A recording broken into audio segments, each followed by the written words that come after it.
Tomorrow we read Parsha Devarim. Devarim is always the Parsha that precedes Tisha B'Av. And Tisha B'Av is the time we remember the sad parts of our history. And last week we mentioned in the short message before Shabbat that if a person doesn't remember their failings and doesn't remember the travels and doesn't remember the journey, then they might never get to their destination. There's an urban legend that's told about Napoleon.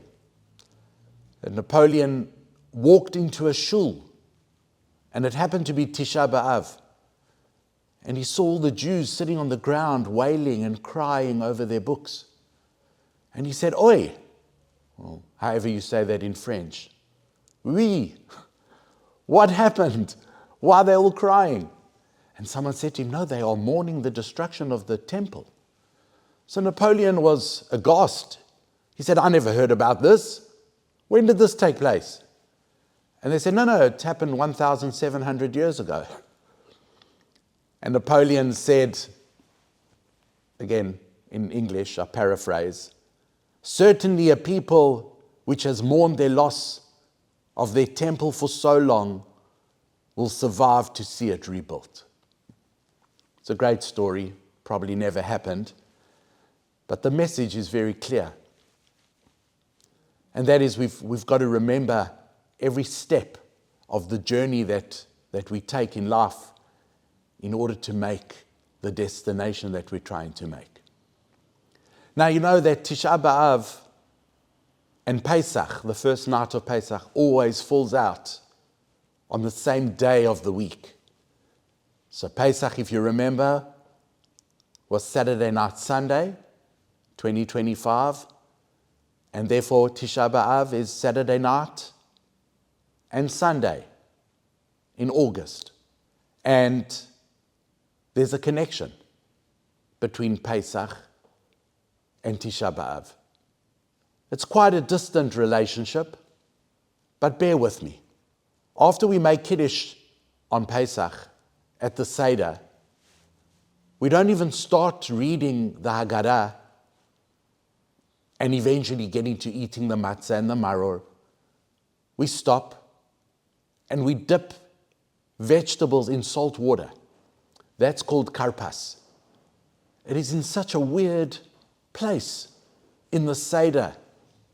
It's not even part of the meal.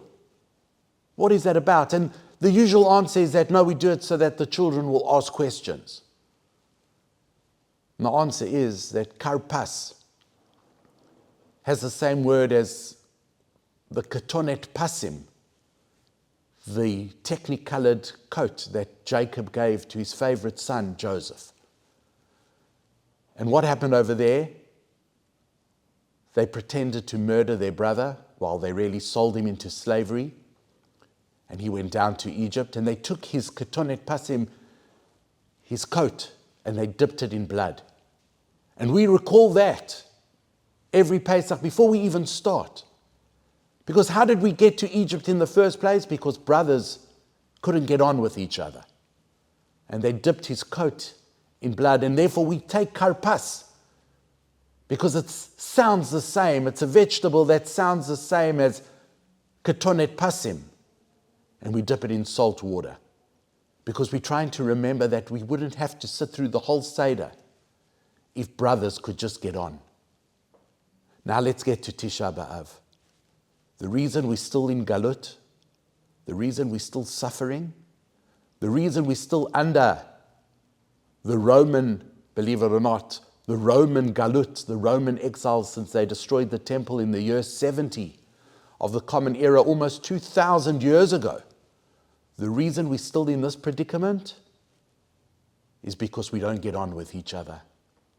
The rabbis tell us it is sinat chinam, baseless hatred, that causes us to never have our temple rebuilt. And the only antidote is ahavat chinam, is baseless love.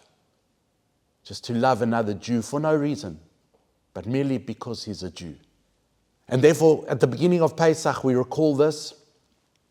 And then when Tisha B'Av finally comes over almost 6 months later, we remember that we're actually still in galut. We're still in exile. And the reason is so simple and so easy to fix. It's because brothers couldn't get on. It's because Jews don't get on with each other. Please God, this should be the last Tisha B'Av. Please God, we use the impetus of what's happening in the world, the tremendous open miracles that we see that Hashem does for us all the time, to realize who we are and to let all those petty things disappear that we have between each other, to learn to love and to tolerate each other. May this truly be our last Tisha B'Av. Shabbat Shalom.